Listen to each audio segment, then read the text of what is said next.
Sir काय वाचताय? आवाज आपला पॉडकास्ट घ्यायचा ना, तर मग त्याची जरा थोडीशी तयारी करत बसलो. बाकी पण तुम्ही आज माझ्याकडे आलाय तर म्हणजे पॉडकास्टच्या आधी तुम्हाला एक्सरसाइज करावी लागेल ना. सर काल आपण एक्सरसाइज केलाय तुम्ही, मग आज आपला पॉडकास्ट ठरलंय. पॉडकास्टच्या आधी sir exercise, sir please please पहिला पॉडकास्ट आधी एक्सरसाइज. हे असे डॉक्टर असले ना की झालं मग. तर नमस्कार मंडळी, मी डॉक्टर सुजित सौंदत्तीकर, आता तुमचा सुजित सर. तर डॉक्टर याच्या निमित्ताने आज आणखीन एक एपिसोड तुमच्या समोर घेऊन आलेलो आहे. आता तुम्ही बघतच असाल तर फिजिओथेरपी ही सध्या एक खूप इमर्जिंग आपण ब्रांच आहे ती म्हणू शकतो. तर या फिजिओथेरपीच्या क्षेत्रामध्ये काम करणाऱ्या दोन दिग्गजांना आज आपण भेटणार आहोत. तर ही दोन मंडळी केवळ एका व्यवसायात काम करत नाहीयेत, तर ह्या दोघांची ध्येय देखील एकच आहे. आणि ह्या ध्येयानं झपाटूनच ह्या दोघांनी म्हणजे आता ही मायलेकाची जोडी आहे, यांनी अनेक जे पेशंट आहेत त्यांना पुन्हा एकदा गतिमान केलेलं आहे. मला असं वाटतं सुजित सर असं तर ऐकणार नाहीत. येस, आपण तिकडे बसूनच जाऊया. नक्की. तर चला भेटूया या मायलेकाच्या जोडीला. नमस्कार. आणि आज मग आपल्यासोबत आहेत दोन अनुभवी फिजिओथेरपिस्ट, डॉक्टर रंजना गजगेश्वर मॅडम आणि त्यांचे सुपुत्र डॉक्टर ऋत्विक सर.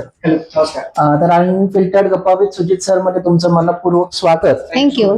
तर या फिजिओथेरपी एकूण जी ब्रांच आहे ती काय आहे, याच्यामधली आव्हानं काय काय आहेत, म्हणजे आपल्याला बऱ्याचदा माहिती असतं की आपण आजारी पडलो की तुमचं होमिओपॅथी आहे, आयुर्वेदिक आहे, तर अशा वेगवेगळ्या उपचार पद्धती आहेत. पण फिजिओथेरपी नक्की कन्सेप्ट काय आहे, या त्याच्यामध्ये सध्या तर नवीन काय तंत्रज्ञान येत आहे, आणि त्या म्हणजे पेशंट सोबत काम करताना तुम्हाला काय काय नक्की चॅलेंजेस येतात, तर त्याबद्दल आज आपण या एपिसोडमध्ये आपल्या व्ह्युअर्सना जे आहे तर त्यांच्याशी गप्पा त्या रिलेटेड मारणार आहोत.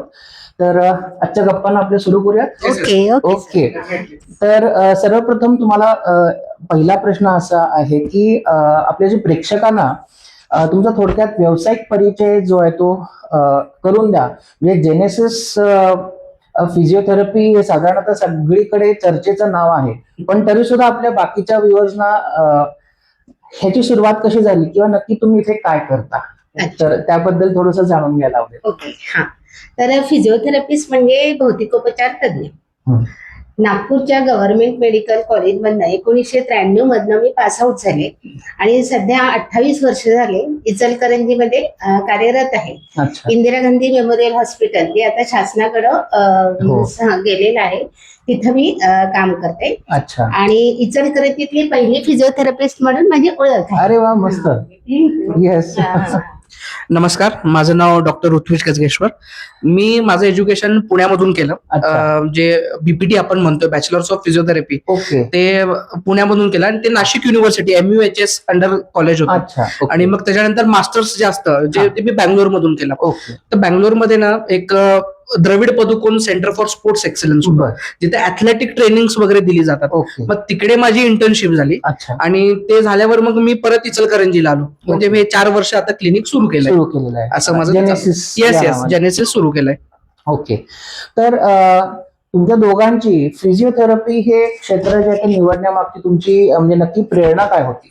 अच्छा, तर एक तर मनापासून रुग्णसेवा करण्याची आवड आणि सामाजिक बांधिलकी जपण्याचा उद्देश, या कारणास्तव मी फिजिओथेरपी हे ब्रांच निवडलं. ओके, मस्त. तर कारण काकूना मी कित्येक वर्ष जे आहे ते आता आमच्याकडे पप्पांसाठी त्या येतच होते, तर मग रुग्णसेवा आहे जे ते म्हणतात किंवा आता सुद्धा यांची नेक्स्ट जनरेशन जे आहे ते इतके छान काम करतायत की माझ्यामध्ये ही एकमेव प्रेरणा आहे. आणि त्याच्यामुळं तुम्ही आज जे आहे ते खूप सुंदर वाटचाल त्यामुळे करत आहात. तर तुम्हाला खरं तर सगळ्यात प्रथम जे आहे ते थँक्यू. तर आता सामान्य माणसांना सांगायचं झालं तर फिजिओथेरपी म्हणजे नक्की काय, कारण आपण काही वेळेला म्हणतो की थोडंसं बरं वाटेन असं झालं किंवा मी ॲलोपॅथीला जातो, इंजेक्शन घेतो, किंवा पांढऱ्या आपण ज्या साखरेच्या गोळ्या म्हणतो त्या होमिओपॅथी असतात, किंवा आयुर्वेदिक आहे. पण मग हे नक्की फिजिओथेरपी काय? फिजिओथेरपी म्हणजे भौतिकोपचार पद्धत, म्हणजे मसाज हा एक त्याचा छोटासा भाग आहे म्हटलं तर हरकत नाही. पण शारीरिक पद्धतीने व्यायाम उपचार पद्धत देऊन किंवा वेगवेगळ्या प्रकारचे शेक असतात, आता बरेचसे ऍडव्हान्स शेक पण आलेले आहेत, ते देऊन रुग्णांची शारीरिक क्षमता वाढवणं ओके. किंवा त्यांची शारीरिक दुर्बलता कमी करून बर. त्यांना रोजच्या दैनंदिन हालचालींमध्ये हा हा हा. एक लयबद्ध हालचाली ज्या आपण म्हणतो हा. त्या सुखकर करणं म्हणजे म्हणजे आता ही साधारण physiotherapy. कशा हालचाली आपण ज्या म्हणजे रोजच्या उठणं, रुटीन बसणं, हा सगळं. रोजच्या रुटीन हालचाली त्यांचं जे पण काही रुटीन आहे हा. जसं बायकांचं किचन मधलं रुटीन हो.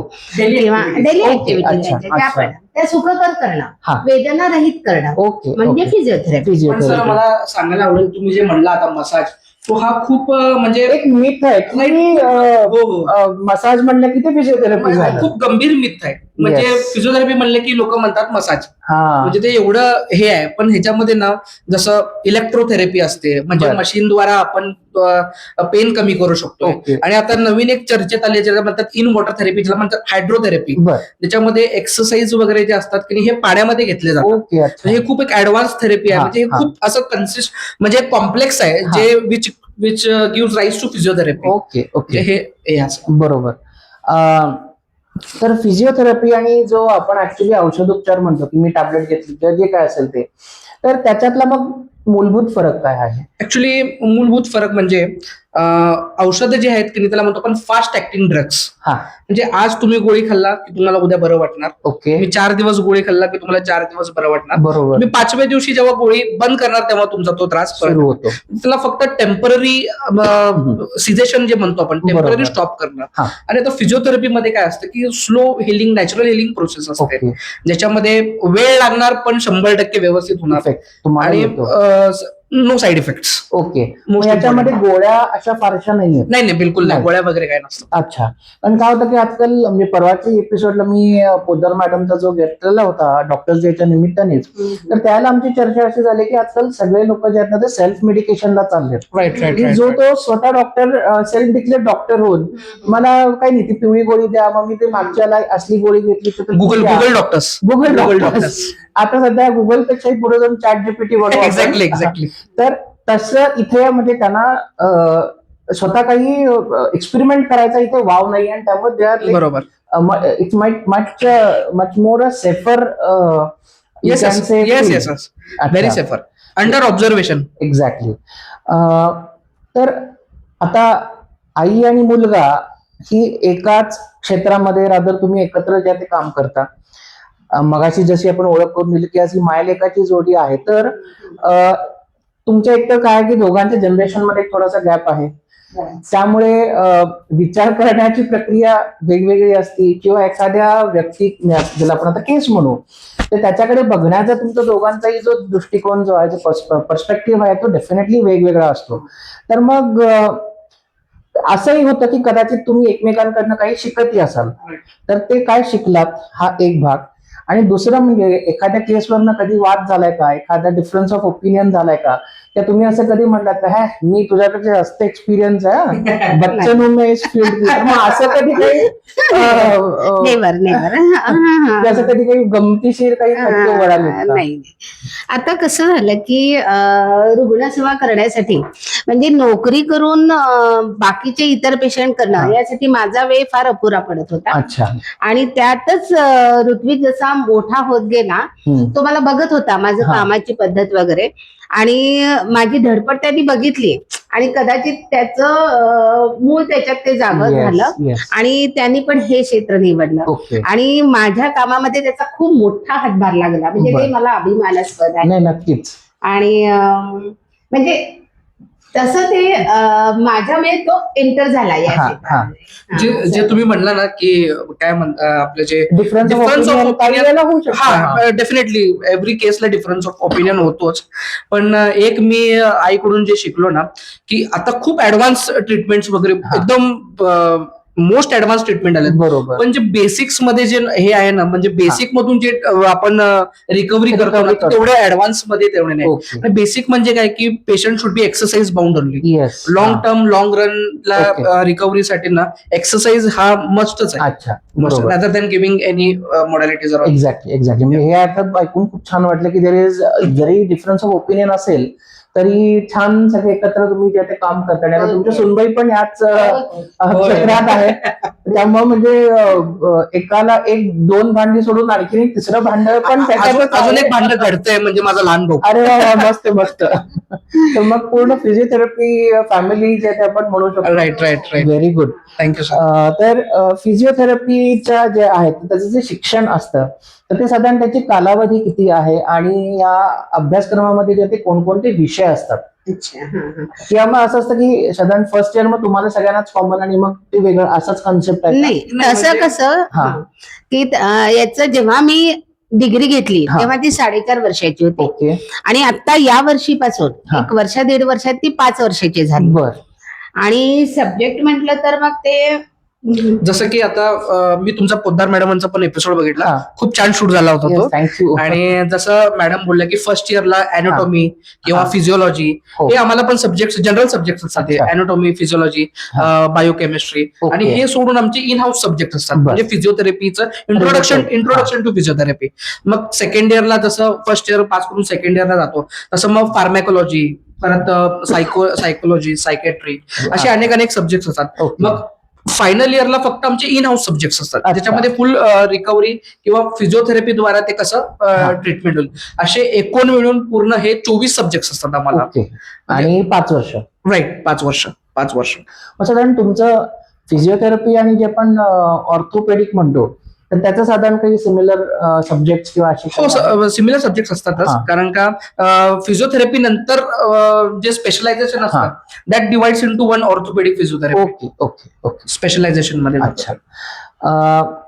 तर फिजिओथेरपीच्या मग आणखी प्रमुख शाखा ज्या त्या कोणत्या आहेत आणि जेव्हा विद्यार्थी ही शाखा निवडत असतात म्हणजे कोणतीही मेडिकल मधली असो तर त्यांनी कोणत्या गोष्टी नीट लक्षात घेतल्या पाहिजेत? नीटचा आधी व्यवस्थित विचार करायला पाहिजे. अगदी अगदी खरं आहे. राईट. आणि मग नीट झाल्यानंतर Yes. मग ते फिजिओथेरपी ब्रांच तुम्ही तिकडे जाता. म्हणजे जसं आता मम्मी बोलली की 5 वर्षाचा हा BPT course bachelors of physiotherapy, okay. त्यानंतर 2 वर्षाचा मास्टर्स ऑफ फिजिओथेरपी. मग ब्रांचेस जे आहेत ते मास्टर्स मध्ये डिवाइड झालेले आहेत. ओके. म्हणजे इकडे बॅचलर नाही, बॅचलर्सला फक्त इंट्रोडक्शन, ह्युमन अॅनाटॉमी वगैरे सगळं बेसिक सगळं बरं. कव्हर होऊन जातं. मग मास्टर्सला कोणकोणते असतात? मास्टर्सला एकूण असं 7 ब्रँचेस आहेत. बरं. One divides into orthopaedic physiotherapist. Okay. मग स्पोर्ट्स मध्ये असतं. हा. त्याच्यानंतर कार्डिओ रेस्पिरेटरी. अच्छा. कार्डिओ रेस्पिरेटरी म्हणजे काय, आयसीयू बाउंड जे हा, पेशंट्स हा. असतात त्यांच्यासाठी चेस्ट फिजिओथेरपी वेगळी असते. Okay okay. मग जिरियाट्रिक फिजिओथेरपी म्हणजे वृद्ध लोकांची. बरं. पिडियाट्रिक म्हणजे लहान शिशू, लहान लहान मुलांची. मुलांची. राईट. त्याच्यानंतर वुमेन्स हेल्थ पण असते म्हणजे प्रसूती हा. नंतर आणि प्रसूती आधीचे हा, हा, हा. पूर्व अच्छा. म्हणजे post pregnancy, pre pregnancy okay. Exercises. आणि त्याच्यानंतर अजून सीबीआर म्हणून एक्सरसाइज, जसे कम्युनिटी बेस्ड रिहॅबिलिटेशन. ओके. मग आपण जे ऍक्सिडेंट नंतर जे काही घेतो that comes in to orthopaedic physiotherapy. Orthopaedic. But bachelor's of physiotherapy पण म्हणजे जो शिकलाय that person also can handle that case. Yes. Okay okay okay. छान. म्हणजे आपल्याला बऱ्यापैकी ठीक आहे. अगदी इंट्रोडक्शन जरी नसलं तरी कोणत्या ब्रांचेस आहेत Right, जर का आपल्यातले कोणी व्ह्युअर्स पुढे जाणार असतील तर नक्की त्यांना ऍटलिस्ट कोणती ब्रांच निवडण्यासाठी आहे अवेलेबल ऍटलिस्ट हे तरी माहिती झालं तरी Right. माझ्या मते या स्टेजला तर खूप आहे. तर आता फिजिओथेरपी या क्षेत्रामधली जी आहे ती सध्या आपण बघतो की बरेच डॉक्टर्स आता या फील्डमध्ये येतात. म्हणजे पूर्वी इचलकरंजी गेला तर एकूणच कोणत्याही भागात हार्डली एखाद दुसरा जे आहे ते फिजिओथेरपिस्ट जे आहे ते असायचे. पण आता मात्र आपण बरीच नावं इचलकरंजीमध्ये जे आहे ते ऐकतोय. तर याची जी वाढ आहे या फील्डची तर ती तुम्ही कशी नक्की जी आहे ती बघताय आणि आजच्या काळात जे आहे ते फिजिओथेरपीसाठी कोणत्या वेगवेगळ्या नवीन संधी उपलब्ध आहेत? अच्छा. आता पूर्वी कसं होतं की फिजिओथेरपी म्हणजे काय हे कोणाला माहितीच नव्हतं. येस. म्हणजे व्यायाम उपचार पद्धती किंवा वेगवेगळ्या प्रकारचे शेक हे फिजिओथेरपी मध्ये इन्क्लूड होतं हे माहित नव्हतं. हा. पण आता सध्या कसं झालेलं आहे की फिजिओथेरपी ही घराघरात पोहोचलेली आहे ओके. आणि बऱ्याच लोकांना वाटतं हा असं पण काहीतरी डिग्री शिक्षण असतं म्हणून. अच्छा. म्हणून काळाच्या ओघामध्ये आता फिजिओथेरपी घरात पोहोचली. बरेच लोक आता आपल्या मुलांना फिजिओथेरपी या क्षेत्राकडे बरोबर. वळवायलेत. पण पूर्वी असं. मला जेवढं आठवतंय तर तुम्ही होता आणि अदरवाईज मग काही तसं लावलं तर आपण रोटरीचं जे फिजिओथेरपी हो, हो. सेंटर आहे ते हो. तिथे जावं लागायचं. पण जसं आता तुम्ही म्हणता की घरीही सुद्धा हे डॉक्टर्स येत आहेत पण त्यामुळे अर्थात ते एक नवीन करिअर आपण म्हणू की ऑपॉर्च्युनिटी म्हणून ह्याच्यामध्ये होय. येतात बरेच लोक. होय होय खूप छान छान. आणि हम्म, आजकाल तुम्ही जे काय आता सगळे वेगवेगळे टाईप सांगितले तर त्याच्यामध्ये खूप गरजेचे झालेले आहेत. होय होय होय हे सोडून लोक अकॅडमिक्सला पण प्रिफर करतात. हा, म्हणजे ज्यांना यामध्ये कुणाला इंटरेस्ट नाही आहे, ओके. ज्याला शिक्षणात इंटरेस्ट आहे, हा, मग तो काय करतो की अकॅडमिक्स मध्ये टर्न आउट फॅकल्टी म्हणून येस येस तो ऍज काम अ करू फॅकल्टी. शकतो. Right okay. म्हणजे तो सुद्धा एक जो आहे तो आपण म्हणू की ती Opportunity ऑपॉर्च्युनिटी आहे. अवेलेबल आहे. ओके. तर आता आपण इचलकरंजी आणि हे साधारण आपण म्हणू की थोडस टाउन किंवा एक शहरी भागामध्ये फार तर आपण त्याला घेऊ शकतो किंवा कन्सिडर करतो. पण एकूणच शहरी भागातले जे पेशंट आहेत ते आणि जे छोट्या गावातून किंवा खेडेगावातून जे पेशंट काही वेळेला येत असतील तर ह्या दोन्हीतला फरक किंवा ह्या दोघांना जेव्हा तुम्ही ट्रीटमेंट देत असता त्याच्यात तुम्हाला फरक काही जाणवतो का? खूप मेजर फरक आहे. आणि हा. ह्याच्यामध्ये काय होतं की पॉप्युलेशन हा खूप इम्पॉर्टंट म्हणजे हे ऍस्पेक्ट आहे. येस. ज्याच्यामध्ये म्हणजे जसं तुम्ही म्हणता की गाव भागात किंवा हे त्याच्यामध्ये थोडंसं लॅक ऑफ अवेअरनेस असल्यामुळे हा.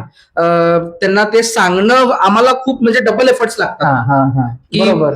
की हे काय आहे आणि ह्याचा काय फायदा तुम्हाला होणार आहे, प्लस त्यांना किती दिवस लागतील, म्हणजे तो एक वेगळाच विषय आहे. किती खर्च किंवा Exactly. मग गोळ्या मला किती लागतील. राईट राईट हा. राईट राईट हे पूर्ण ते एक वेगळाच एक्सपेक्ट हा. आहे. मग दुसरी गोष्ट काय होतं की म्हणजे गाव भागात की इक्विपमेंट्स हे व्यवस्थित नसतात. Yes. आणि इक्विपमेंट्स नसल्यामुळे मग ते व्यवस्थित त्यांना एक्सरसाइज तर करून घेऊ शकतो, पण बरोबर. मॉडॅलिटीज वगैरे जे असतात ते त्यांना तेवढं हे करता येत नाही. आणि खूप मेजर भाग म्हणजे अफोर्ड करू शकत नाही. अफोर्ड करू शकतो. आता जसं मी तुम्हाला सांगितलं की हे जवळपास आता 5 आणि 2 7 वर्षाचं हे पूर्ण कोर्स झाला. हो.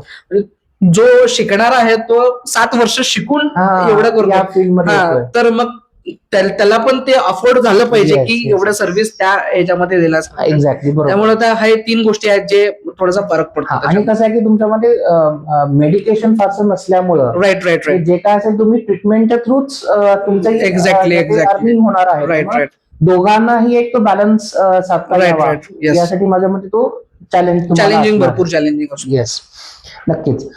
तर फिजिओथेरपिस्ट म्हणून तुम्हाला दोघांनी म्हणजे आता तुमची जनरेशन जी आहे ती वेगवेगळी आहे, तर तुमच्या वेळेला साधारण चॅलेंजेस काय होते की जेव्हा तुम्ही फिजिओथेरपी म्हणून सुरू केली त्याला तुम्हाला काही चॅलेंजेस होते आणि तुमच्या या पिरियड मध्ये काहीतरी थोडासा वेळ गेलेला आहे, तर Right. तुमच्या वेळेचे चॅलेंजेस काय आहेत? माझ्या वेळेचे. आता कसं झालं की जेव्हा मी पास आउट झाले तेव्हा मला डायरेक्ट जॉबच मिळाला. त्यामुळे no challenges. Yes, blessed blessed. पण आता जसं आपण म्हटलं की लोकांना ही कन्सेप्ट त्यावेळेला हा. माहिती नव्हती, हा ती तुम्ही कशी कन्व्हिन्स केली किंवा असं काय त्यांना सांगितलं की लोक तयार होत होते की हा बाबा ओके ही पण एक पद्धत आहे? हा हा. म्हणजे कसं मी सुरुवातीपासून जॉब मध्ये असल्यामुळे मला म्हणजे चॅलेंजेस पण फेस अच्छा. करावे लागले नाही. आणि मुलं वगैरे लहान असली की कसं आपण सहसा बाहेर कुठं हो, असं हो. होम कॉलला वगैरे जात नसतो, त्यामुळे बरोबर. याला भरपूर फेस करावे ओके, मग तिथं ऐकायला आता जास्त इंटरेस्टिंग आहे. असं आपण म्हणतो की नाही ते nepotism, product Yes, of yes. Nepotism आहे मी. पण नेपोटिझम कसं आहे की म्हणजे फर्स्ट तुम्हाला पेशंट भेटणार, पण तुम्हाला पेशंट टू पेशंट जे कनेक्टिंग असतं ते हा. तुम्हाला टॅलेंटच लागतं. Yes yes. त्यामुळे ते तुमची मेहनतच असते जे ते बरोबर. चेन हे होते ते. त्याच्यामुळे म्हणजे जे काय म्हणतात चॅलेंजेस जे आपण म्हणतो, सगळ्यात आधी तर फायनान्शियल चॅलेंज असतो. हा. कारण का आता सगळं खूप ऍडव्हान्स झालंय. एक्झॅक्टली. लोकांना पण ऍडव्हान्स पाहिजे आणि देणाऱ्याला पण तेवढं अफोर्ड म्हणजे काय म्हणतो आपण फुल फ्लेज हो, हो, क्लिनिक हो. टाकायला थोडंसं एक धाडस लागतं हो आजकाल. खूप हा. धाडस आणि इकॉनॉमी. येस. इकॉनॉमी बरोबर. 20-25 लॅक्स तर आरामात असे जातातच की Okay. पूर्ण फुल फ्लेज क्लिनिक टाकण्यासाठी. अच्छा. त्यामुळे तो एक हे असतो. Challenge, आणि बरोबर. दुसरा चॅलेंज म्हणजे ट्रस्ट गेन करणं पेशंटचं. एक्झॅक्टली. जसं की आता हे आमची जी फील्ड आहे हे 2-3 दिवसात तर काय तुम्हाला समजणारच नाही बरोबर. की म्हणजे कसं Cure होतंय, नाही एक्झॅक्टली होतंय. एक्झॅक्टली. म्हणजे आमचं मिनिमम टाइम मला असं वाटतं 30 डेज असतं.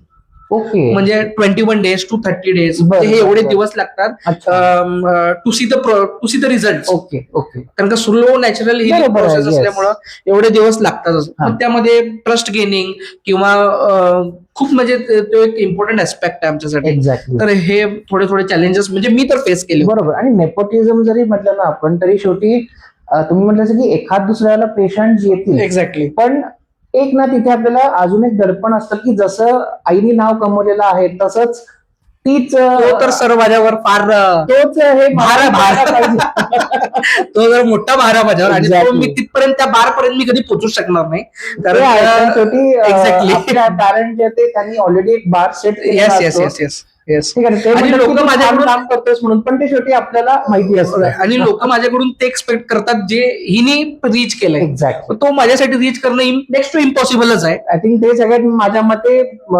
इकॉनॉमी सेटअप बिटअप पेक्षा ते सगळ्यात एक्झॅक्टली चॅलेंज आहे. खूप खूप खूप important आहे. ओके, तर मग हे सेंटर तुम्ही कधी सुरू केलं आणि तो एकूण म्हणजे कोणाच्या हस्ते केला तो प्रवास? हो हो हो. म्हणजे हे सेंटर ना मी जसं बँगलोर वरून मास्टर्स करून आलो म्हणजे 2023 आम्ही हे सेंटर हा. चालू केलं to be precise 8 October 2023 okay आणि ह्याचं उद्घाटन जे झालं म्हणजे आता हे जे सेंटर होतं ते तुटकं पुटकं होतं म्हणजे फुल बरं. फ्लेश नव्हतं ओके म्हणजे सुरू करण्यासाठी एक 50% आम्ही चालू केलं होतं अच्छा आणि पार्ट टाइम होतं बरं म्हणजे फक्त संध्याकाळी आम्ही चालू ठेवायचो हा. 4 ते 8 आणि हे सेंटर म्हणजे आपल्या इचलकरंजी शहरातले प्रसिद्ध डॉक्टर आहेत डॉक्टर बाळासाहेब लांडे ओके त्यांनी ह्याचं उद्घाटन केले आणि बरं.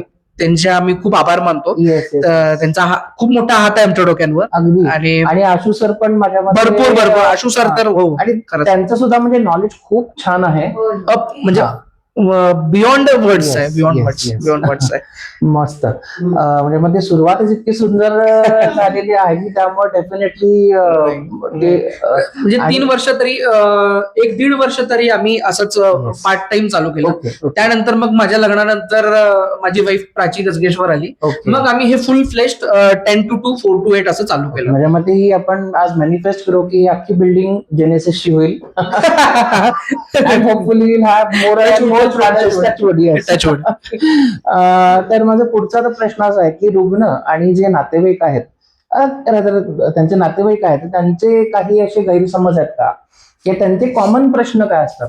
तुम्ही म्हणलं की बरा कधी होणार, गोळ्या किती, खर्च किती वगैरे हे किती वेळ तर लागेल? किती वेळ लागेल, पण या व्यतिरिक्त किंवा हेच प्रश्न असे असतात काय मग तुम्ही Basic त्यांना हँडल प्रश्न. कसं करता? बेसिक हाच की हा. किती वेळ लागेल आणि वेळ लागेल म्हणजे कसं नॅचरल हिलिंग प्रोसेस आहे. बरोबर. मेहनत पेशंटची पण असते आमची पण असते येस. त्यामुळे थोडासा वेळ लागतो हा. आणि सहसा कसं असतं की योग्य उपचार पद्धती असली आणि ट्रीटमेंटचं गांभीर्य पेशंटला लक्षात आलं बर. तर मग गैरसमजाला काही वावच नाही. वाव राहत नाही. बरोबर असं आहे. हा कारण काय आणि दुसरं म्हणजे काही वेळेला असं होतं की म्हणजे समजा तुम्ही आज मला माझ्या बाबतीत पण हे झालेलं आहे की मी आज छान व्यायाम केला हम्म, पण एकच दिवस केलेला असल्यामुळं हम्म, त्या दिवशी थोडासा जास्त त्रास होतो आपल्याला. हा. हा, तर मग एकूणच मला असं विचारायचं की ही जी थेरपी आहे त्याला एवढा वेळ का लागतो आणि काही वेळेला असं होतं की ठीक आहे आज मला दुखलं जास्त नेहमीपेक्षा तर मग मी उद्या येतच नाही की नको बाबा जास्त आपल्याला दुखायला लागलं, मग ते तुम्ही कसं ओव्हरऑल हँडल करता? Actually situation? आपण जे म्हणतोय की फिजिओथेरपीला जास्त वेळ का लागतो त्याचं मी हा. तुम्हाला म्हणजे मुख्य कारण सांगतो हा. म्हणजे फिजिओथेरपी जे असतं ना तू 50 to 60% आपण मसल स्ट्रेंथनिंग वर काम करतो ओके. म्हणजे स्नायूची ताकद वाढवणे हा. स्नायू बळकट करणे ह्याच्यावर हे मेन प्रिन्सिपल याचं हे आहे. बरोबर. आणि मसल स्ट्रेंथनिंग किंवा मसलची वाढ व्हायला किंवा हा. त्याची ताकद वाढायलाच 30 ते 40 दिवस लागतात. अच्छा. मग हे 30 ते 40 दिवस त्याला लागतात त्यामुळे फिजिओथेरपीला वेळ लागतो. ओके. ओके. आणि जसं तुम्ही म्हणला की 3-4 दिवस वाटते आपल्याला बरं ते 3-4 दिवस तुम्हाला 5च दिवस बरं वाटणार 6व्या दिवशी तुम्ही परत येणार परत येणार. कारण का ते सस्टेन झालं नसतं. येस. जरी आपल्याला वाटतं की आपण 3-4 दिवसांनी बरं पण ते ऍक्च्युली ते मसलची ग्रोथच व्हायला तेवढा हा, वेळ लागतो ओके. त्यामुळे हे थोडंसं लॉंग लेंथी मग प्रोसेस ते आहे. कुठलंही म्हणजे अगदी हात पाय पाठ काही असू दे. काही असू दे Irrespective of- येस येस हा. Irrespective of age gender anything okay. तेवढा तो वेळ जातोच. जातोच ओके. तर आता फिजिओथेरपीचा समजा आपल्याला इफेक्ट चांगला यायचा असेल की आपण म्हणतो की गुण जेव्हा तो यायचा असेल तुम्ही आता सांगितलं की साधारण 30 दिवस वगैरे जे काय ते लागतात पण यामध्ये जो ऍक्च्युअल पेशंट आहे तर त्या रुग्णाचं त्याचं कॉन्ट्रीब्युशन किंवा त्याचा जो सहभाग आहे तर तो किती महत्वाचा आहे? ऑब्विसली 100%. येस. हा. म्हणजे अगदी आज मला कंटाळा आला किंवा मला जास्त दुखलं तर त्यानं न हे करता पुन्हा नेक्स्ट डे ही यायलाच पाहिजे. हो. कन्सिस्टन्सी तिथे consistency matters consistency is equal to physiotherapy. Yes yes yes. तर बऱ्याच असं होतं की मग काही वेळेला वेळ नाही म्हणून, काही वेळेला जास्त दुखलं म्हणून, काही वेळेला फिनान्शियल कदाचित रिझन असू शकेल. पण खूपशा रुग्णांना ना हे उपचार मग मध्ये सोडायची कदाचित हो हो हो असं होत असेल. होतं. तर मग त्याचा परिणाम आणखी वेगळा काही होतो का? हा म्हणजे जर आता आपण जसं म्हणतो म्हणजे महिनाभर आपण एक पिरियड घेतला, हा, 1 महिना आहे, तर लोक काय करतात, एक 15 दिवस करतात त्यांना. आता जे त्यांचं काही पण प्रॉब्लेम असतील बरोबर. किंवा त्यांना असं वाटत असेल की आता मला चालायला हा, यायला किंवा मला बरं वाटायला लागलंय. एक्झॅक्टली तर ते आपण म्हणतो ना की चालायला जरी आलं तरी फुल रिकव्हरी नसती झाली. Yes. मग असे तर प्रसंग भरपूर आलेच आहेत. मग त्याच्यात पुन्हा त्यांना काही प्रॉब्लेम यायची हा शक्यता म्हणजे असते? हो येते, म्हणजे शक्यतो येते. हा. म्हणजे 3-4 दिवस किंवा 2 आठवडे बरं वाटल्यानंतर बरं. परत त्यांचं जर कुठलं ओव्हर एक्झर्शन झालं, कुठल्या तरी ओके.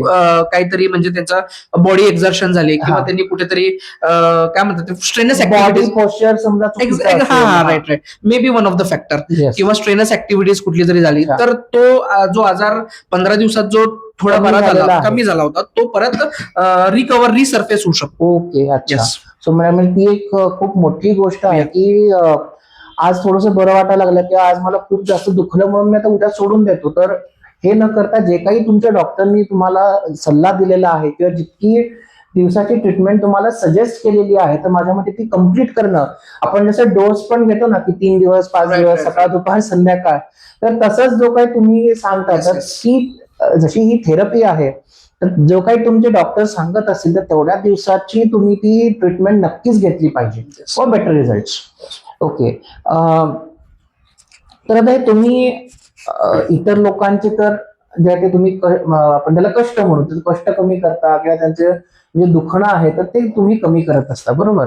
पण काही वेळेला असं होतं की फिजिओथेरपिस्टलाच इतक्या एक्झर्शनमुळे पाठ दुखतीये, मान दुखतीये किंवा ह्या गोष्टी ज्या त्या होत असतात, किंवा एक बऱ्याच असं पण होतं ना की आपण खूप दुःख दुःख दुःख समजा समोर बघायला आलो तर आपली ती एक तशी मानसिकता होऊन जाते की अरे नाही, मग मला पण आज काहीतरी व्हायला लागलंय हा. आणि सोबत त्या केसमध्ये तुम्ही ते एक्सपिरियन्स करत असाल तर मग तो तुमचा त्या एकूणच एका फिजिओथेरपिस्टच्या समोर एक्झर्शनमुळे किंवा ह्या मानसिक जे आरोग्य आहे तर त्याला काही चॅलेंजेस आहेत का?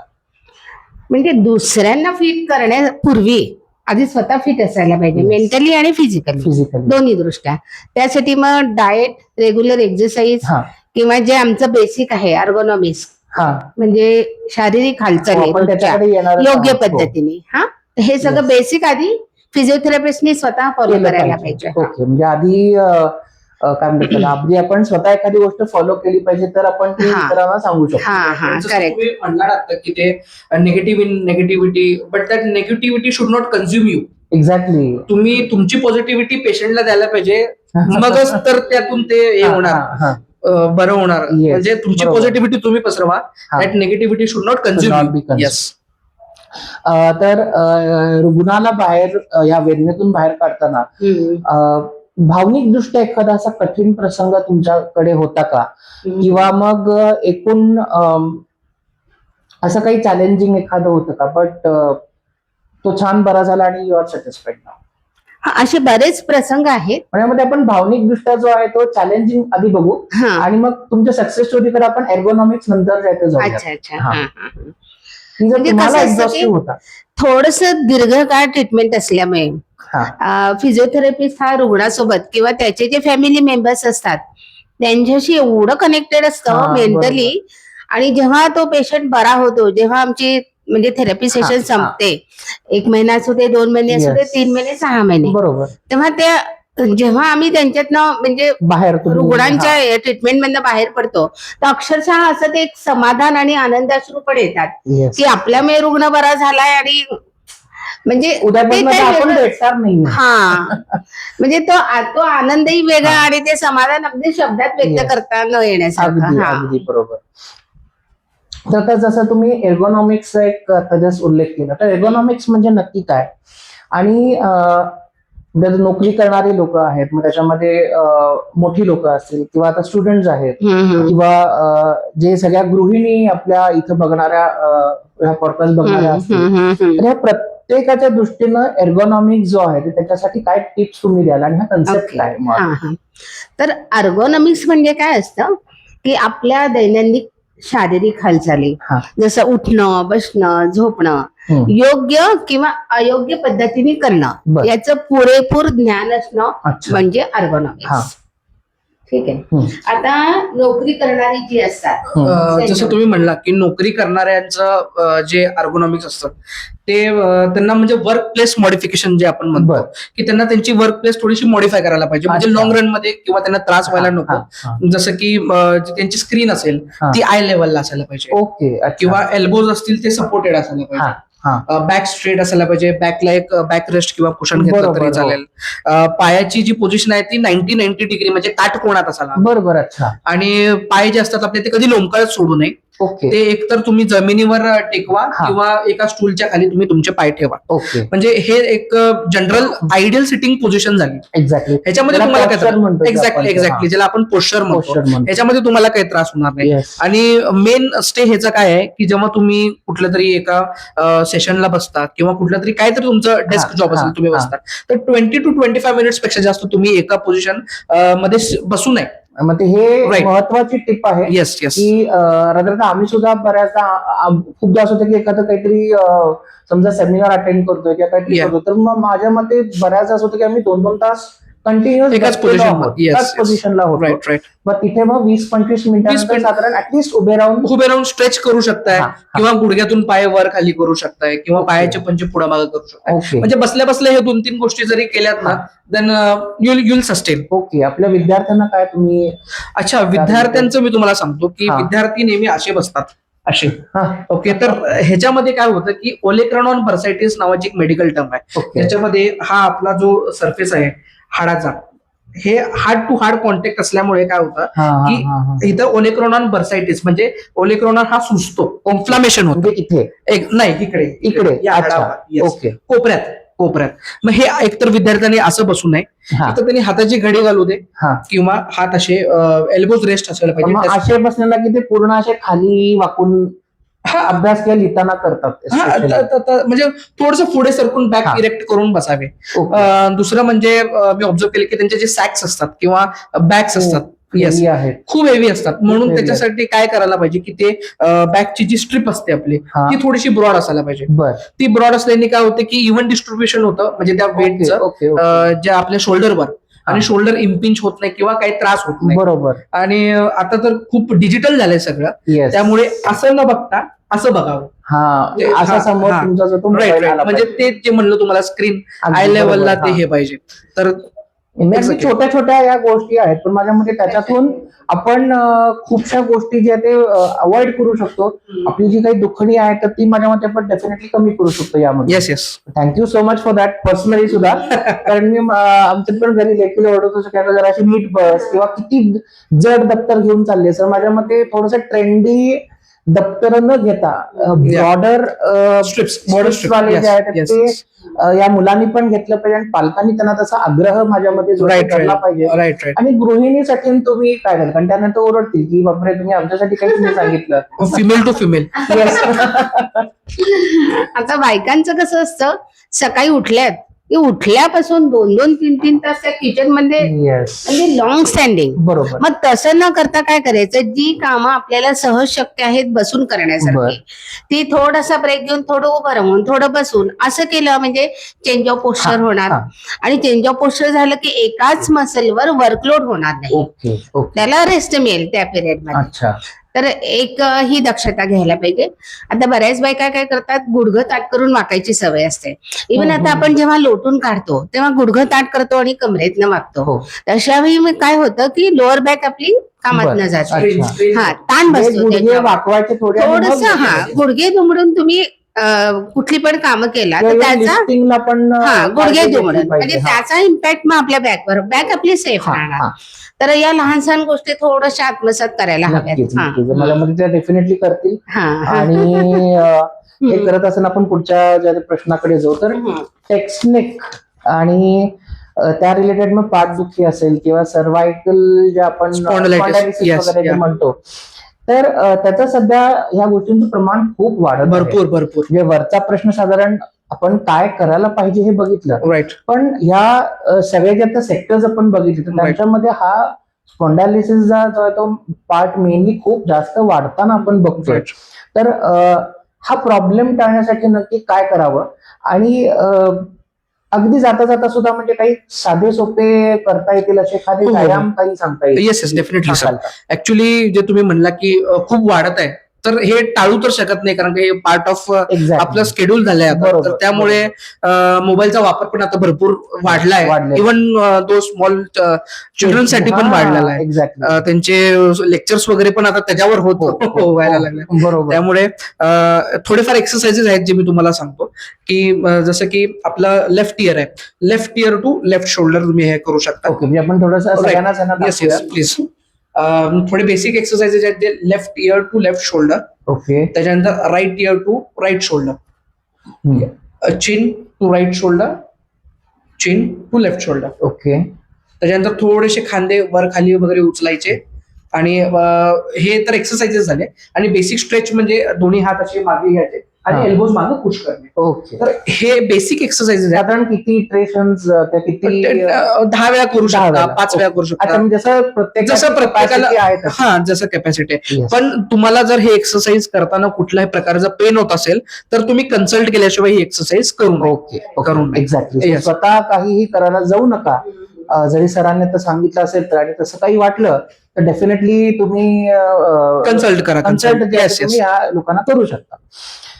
तर तुमच्या कारकिर्दीतील एखादा अविस्मरणीय असा कोणी रुग्ण किंवा असा एखादा अनुभव की जो तुम्हाला आजपर्यंत लक्षात आहे, आणि त्यांच्याशी आजही तुम्ही खूप छान कॉन्टॅक्ट मध्ये आहात, हा एक भाग. आणि एक आपण म्हणू की तुमची सक्सेस स्टोरी आपण त्यांच्या रूपात जे ते म्हणूया. सो असे काही एक्झाम्पल्स तुम्हाला दोघांनाही द्यायला आवडतील? हो नक्कीच.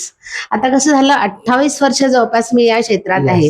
असे बरेच मोठे लहान प्रसंग आहेत, हा. म्हणजे सगळेच इथं आता सांगता येणार बरोबर. नाही. नाही. हा. पण एक अगदी एका लाईन मध्ये सांगते हा. की एक असा रुग्ण होता की त्यांचं युरिन सेन्सेशन गेलेलं, अच्छा. आणि फिजिओथेरपीने ते युरिन सेन्सेशन आलेलं. Okay. त्यांचं ऑपरेशन झालं होतं बॅकचं. बर.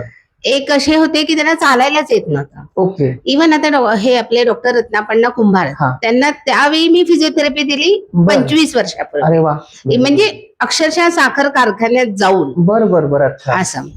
आता अलीकडे काय झालं की 25 वर्षापूर्वी एक हा. सीपी चाइल्ड होतं, प्रतीक पाटील म्हणून, बर. सिटी त्या- म्हणजे सेरेब्रल पाल्सी चाइल्ड. अच्छा. हा, म्हणजे त्या बाळाला चालता येत नव्हतं, बर. हे म्हणजे रांगता येत नव्हतं, हे त्याच्या आईच्या लक्षात आलं. हा. आणि मग त्यांनी माझ्याकडे फिजिओथेरपी चालू केली. तेव्हा मी आयजीएम मध्ये होते, Okay. नगरपालिकेचा दवाखाना होता तो. जवळपास 3 वर्ष मी कुठल्याही फळाची किंवा कुठलीही अपेक्षा न करता मस्तपैकी फिजिओथेरपी दिली. बाळ ते चालायला लागलं वगैरे, सगळं व्यवस्थित झालं. किती छान. हा. नंतर म्हणजे ते माझ्या एवढं ध्यानीमनी बरं. पण नाही. पण आता मागच्या महिन्यातच म्हणजे मे महिन्यात, हा, या हा. वर्षी 2026 मे महिन्यात त्याच्या मम्मीचा फोन आला. म्हणजे बरं. तेवढ्या वर्षानंतर. हो, त्यांनी आणि हा, आठवण. हो, हा, हो. हा. म्हणजे त्या आहेत मजले गावच्या. बर. मग त्यांच्या आजींचा शताब्दी महोत्सव होता. ओके. मग तिथं त्यांनी मला सत्कार करण्यासाठी बोलवलेलं. बरं. हा. म्हणजे तिथे माझा सत्कार होता. अच्छा. मान्यवर आपले राजू शेट्टी साहेब हो. आणि अनेक दिग्गज आपल्या मंडळी सगळी तिथे इचलकरंजीचे होती. बरीच लोक होते. बर. आणि तिथं मग माझ्या कामाची स्तुती करून, बर. त्या 25 वर्षापूर्वी केलेल्या कामाची स्तुती करून मग तिथं मला अरे वा, गौरवित करण्यात मस्त. आलं. खूप आणि छान. पूर्ण हा. मजले गावासमोर. बर. म्हणजे ते माझ्यासाठी एवढं अभिमानास्पद होतं, कारण माझ्या मनातच नव्हतं ना काही हा. की असं काहीतरी होणार. मग तो आता म्हणजे व्यवस्थित म्हणजे हो, हालचाल आता करू तो मोठा शकतो. झालाय, तो चालतोय वगैरे, सगळं ओके, व्यवस्थित ओके, आहे. ओके. Very आणि good. ते त्यांनी म्हणजे ते सगळं गावासमोर, म्हणजे मी काय मेहनत केली हा, तेव्हा बरोबर. ते सगळं त्यांनी म्हणजे त्यांच्या शब्दात त्यांनी सांगू. व्यक्त मस्त. केलं. म्हणजे ते तर एवढं म्हणजे Yes. अगदी हा. अलीकडच झालेली ही गोष्ट आहे. मस्त. आणि मला असं वाटतं की जेव्हा आई बाळाला जन्म घालते तेव्हा आई त्याला बोट धरून चालायला शिकवते. येस. बाळ जेव्हा मोठं होतं तेव्हा गुरु त्याला समाजात वावरायला शिकवतो. पण जेव्हा एखादा रुग्ण एखाद्या दुर्मिळ आजाराने बेड रिटर्न होतो, तेव्हा फिजिओथेरपिस्ट, कुठली पण फिजिओथेरपिस्ट, बरोबर. हो. तर फिजिओथेरपिस्ट त्याला पहिलं पाऊल घालायला शिकवते. आणि पहिलं पाऊल घालून त्याच्या त्या थकलेल्या मनाची उमेद परत जागृत करते बरोबर. आणि परत त्याला चालायला शिकवते. मग यातून जो आनंद मिळतो ते काय म्हणजे शब्दात व्यक्त करण्यासारखा नाही. बरोबर. असं म्हणजे मला वाटतं. कारण कशा की अगदी जे एजेड लोक आहेत आणि अगदी जी लहान मुलं आहेत हा त्यामुळे ह्यांना जेव्हा तुम्ही ट्रीटमेंट देता ते खूप अवघड आहे. कारण जे यंगस्टर्स आहेत या स्पोर्ट्स रिलेटेड ज्यांना तुम्ही फिजिओथेरपी देता किंवा काही ऍक्सिडेंटल हे असतील पोस्ट ऍक्सिडेंट त्यामध्ये तिथं तुम्हाला थेरपी देणं किंवा त्यांना समजून सांगणं सोपं आहे. होय. पण हे जे 2 एज ग्रुप असे आहेत त्यांना हे कुणाचंही ऐकत नसतात. होय, होय. त्यामुळे माझ्या मते तो खूप मोठा हो हो नक्कीच. अचिव्हमेंट डेफिनेटली खूप मोठी आहे. हो हो नक्कीच. तुमची सर एखादं हा म्हणजे मी सांगतो एक XYZ पेशंट होता. बर तर त्यांना गुडघ्याचं ऑपरेशन करायला सांगितलं होतं ओके आणि त्यांच्या मनाची तयारी होती की मी आता गुडघ्याचं ऑपरेशन करणार. सहज त्यांना कळालं की इथं फिजिओथेरपी चालू बर, होते. बर. तर फक्त एक लास्ट ऑप्शन ट्राय आउट करूया, ओके काय फरक पडणार आहे आता ऑपरेशन तर बघूया. करायचं 7-8 दिवसांनी काय फरक पडणार आहे करूया. बरोबर मग ते आले, त्यांनी मी त्यांची केस पाहिली, एक्झामिन केलं, असेसमेंट वगैरे केलं आणि ट्रीटमेंट चालू केली. पहिले 3-4 दिवसात त्यांना फरक पडला बरे नाही फरक बर, पडला बर, बर. थोडा एक 20% 25% फरक पडला. 10 दिवसानंतर म्हणजे थोडा चांगला फरक पडला त्यांना. बरोबर, त्यांनी मला एकच हो. प्रश्न विचारला, हा. मी बरा होईल काय? मी त्यांना म्हणलं तुम्ही मला 1.5 ते 2 महिने व्यवस्थित द्या, आपण त्यातून एक छान बरं होऊन हे करू. होऊन जाईल. आणि ते 2 महिने त्यांनी एकदम डिसिप्लिननी मला दिले बरोबर अच्छा आणि त्यातून मी पण माझा 100% टाकला आणि त्यांनी पण मस्त. त्यांचा 100% केला. ओके ओके आज त्यांचं ऑपरेशन म्हणजे टळलंय आणि त्यांचं एज जवळपास आता 80 पर्यंत तरी एज आहे की अच्छा त्यांचं ऑपरेशन पण टळलंय. त्यांनी रोज फिरायला जातात, त्यांच्या ऍक्टिव्हिटीज व्यवस्थित वा, वा. करतात. मस्त तर तो माझ्यासाठी एक खूप म्हणजे प्राऊड मुवमेंट आहे की माझ्यामुळे ह्यांचं थोडं चांगलं झालं, Operation, टळलं. येस टळलं. येस येस हे आणखीन एक म्हणजे कदाचित तुम्हाला लक्षात आहे का नाही मला माहिती पण सर त्यांनी इव्हन फॉरेन मध्ये सुद्धा ट्रीटमेंट दिली आहे बरं का माझ्याच एका मित्राला. तर केदार जाधव म्हणून Kedar Jadhav sir. Yes yes yes तर येस. त्याला सांगितलं की म्हणजे त्या वेळेला दरम्यान मी सुद्धा इथे ट्रीटमेंटला येत होतो फिजिओथेरपीसाठी. तर त्याला पण तुमचं नाव सजेस्ट केलं आणि माझ्या मते तो सुद्धा आता खूप छान आता तो सुद्धा प्रचंड एक मोठा ट्रॅव्हलर आहे भरपूर. हो. आणि मी त्यांचे व्लॉग्स पण बघतो येस आणि त्यांनी त्यांचं जे इनिशिएटिव्ह असतं जर्मन शिकवणे भरपूर भरपूर भरपूर Yes. भरपूर भरपूर. तर त्यामुळं त्याला सुद्धा तुम्ही जे ते येस खूप येस छान थँक्यू सर.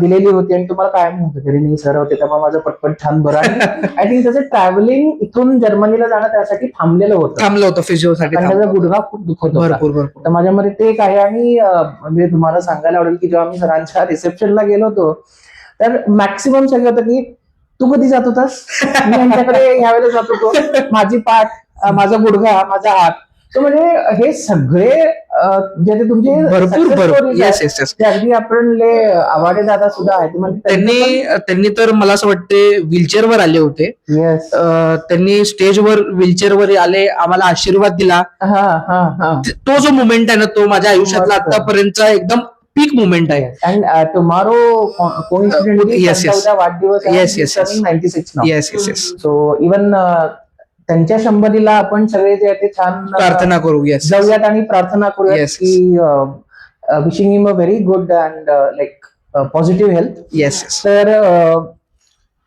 आता थोडस फ्युचरकडे बघू की पास्ट झालं, आता तुम्ही जे काही करताय ते सगळं बघितलं आपण, पण येणाऱ्या काळामध्ये असं काय वाटतं की आणखी काय चॅलेंजेस असू शकतात तुमच्या फील्डमध्ये पर्टिक्युलरली, म्हणजे तुम्ही रुग्णांना कसं ट्रीट करू शकता किंवा आणखी याच्यात काय वेगळं चॅलेंजेस येऊ शकतात? हा आता म्हणजे आता पुढच्या 10 वर्षात जर तुम्ही मला विचारला तर पुढच्या 10 वर्षात काय आहे की एकतर अवेअरनेस वाढेल.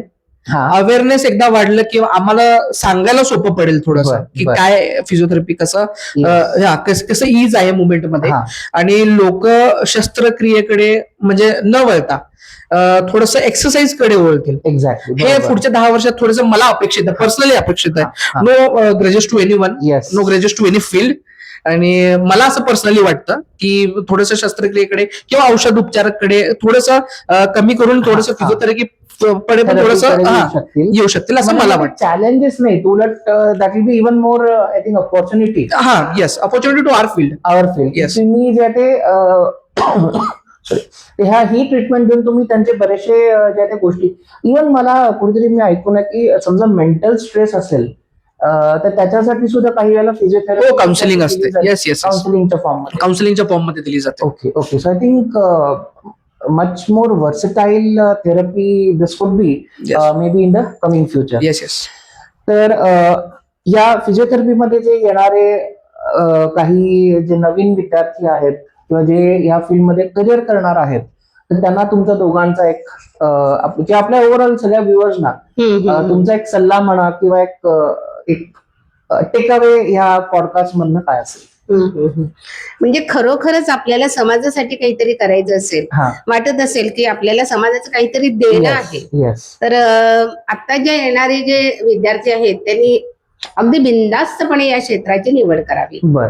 असा म्हणजे एक आपली उपचार पद्धती आणि लोकांचे, वृद्ध लोकांचे आशीर्वाद आणि एक आपल्याकडनं नकळत त्यांची हा. सेवा होते येस. असं.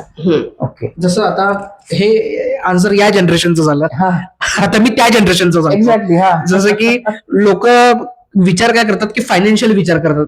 ट्रू. मी जर 50 रुपये टाकतो तर मला 100 रुपये भेटतील का, मिळाली पाहिजे. बरोबर. हा त्यांचा विचार असतो. आणि खूप लोक माझ्याकडे इकडे भेटायला पण येतात की आम्ही आमच्या मुलग्याला फिजिओथेरपी मध्ये टाकतोय, आहे का व्यवस्थित, आउटपुट आहे का, घरबीर चालेल ना व्यवस्थित? एक्झॅक्टली, घर चालेल का व्यवस्थित, असं.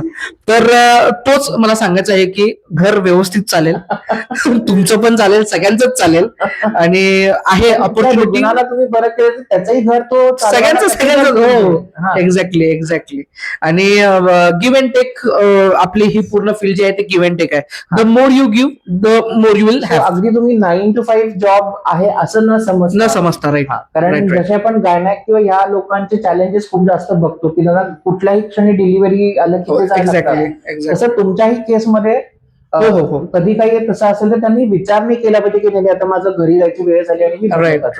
That should not be the Exactly. Opinion of this people. Yes. Okay. So I think रुग्णसेवा हा कन्सेप्ट किंवा हा एक आपण म्हणू की जो एक ध्यास आहे, तर तो मनी घेऊन या क्षेत्रामध्ये खूप ज्यांचं काम अतिशय उल्लेखनीय आहे. आता सरांना अजून खूप मोठी करिअर आहे आणि काकू तर अर्थात खूप छान करतच आहेत. तर या तुमच्या दोघांशी जे बोलून आज खूप छान वाटलं. Thank you so much. आणि मला नक्की वाटतं की like we all are in the safe hands. So Thank you, sir. काही समजा तसं काही असेल तर नक्कीच तुमच्याकडे आल्यानंतर म्हणजे एक फक्त डॉक्टर म्हणून नाही, पण माझ्या मते एक मॅजिशियन म्हणून माझ्या मते तुम्ही दोघं नक्कीच ते काम करत आहात. Thank you sir. तर ह्या संवादामधून आपण बघितलं की फिजिओथेरपी हे केवळ एक उपचाराचं जे आहे ते साधन नाहीये, तर माणसाला किंवा ज्याला काहीतरी दुखतंय, ज्याला काहीतरी माझ्या मते आपण म्हणू की व्यथा, काहीतरी त्याचे कष्ट आहेत, ते कमी करण्यासाठी आणि त्याला पुन्हा यातून बाहेर काढून स्वावलंबी बनण्यासाठी जे आहे, येस. तर ही थेरपी जे आहे ते नक्की खूप छान जे ते काम करते. आणि इथून पुढे तुमचे जे काही टेक्नॉलॉजिकल ऍडव्हान्सेस असतील त्यांना आणखी सुकर होईल असं मला वाटतं.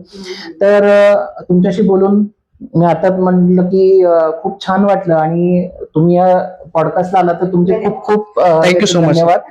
तर मित्रांनो, तुम्ही सुद्धा जे ते आपल्या शरीराची काळजी घ्या. सेल्फ मेडिकेशन शक्यतो जे ते अवॉइड करा. आणि दुसरं म्हणजे की योग्य जे ते तुमची आसन शैली ठेवा. म्हणजे आपण म्हणतो की आहार चांगला असला पाहिजे, पण इव्हन तुम्ही कसे बसता, कसे झोपता, तुमचे जे पॉस्चर्स आहेत तर ते सुद्धा व्यवस्थित जे ते आपण ठेवले पाहिजेत, की जेणेकरून हे जे मसल्सचे रिलेटेड जे काही गोष्टी आहेत, जे आजार आहेत, तर ते शक्यतो आपल्याला होणार नाहीत. पण तसं काही समजा होत असेल तर ती जी वेदना आहे तर ती आणखी वाढण्याची जी ती वाट पाहू नका. तर हे जे सगळे तज्ज्ञ असे आहेत, जे फिजिओथेरपिस्ट आहेत, त्यांच्याकडनं नक्की जावा. पण हे सगळं करत असताना एक मात्र नक्की आहे की सुजित सर ह्या माझ्या युट्यूब चॅनलला जे आहे ते नक्की सबस्क्राईब करा. येस. आणि हा एपिसोड तुम्हाला कसा वाटला तर ते आम्हाला जे ते कमेंट करून सांगा, लाईक करा, शेअर करा, की जेणेकरून हे जे इतके छान काम करतात तर ते आपण जास्तीत जास्त लोकांपर्यंत जे ते पोहोचवू, की जेणेकरून समजा एखाद्यानं कुणाला तरी काही इश्यूज असतील तर ते नक्की आपण त्याचं निवारण जे आहे ते करू शकतो. तर पुन्हा अशाच वेगवेगळ्या क्षेत्रांमधील दिग्गजांसोबत जे आहे ते भेटू पुढच्या एपिसोडमध्ये. पण तोपर्यंत नमस्कार. नमस्कार. नमस्कार.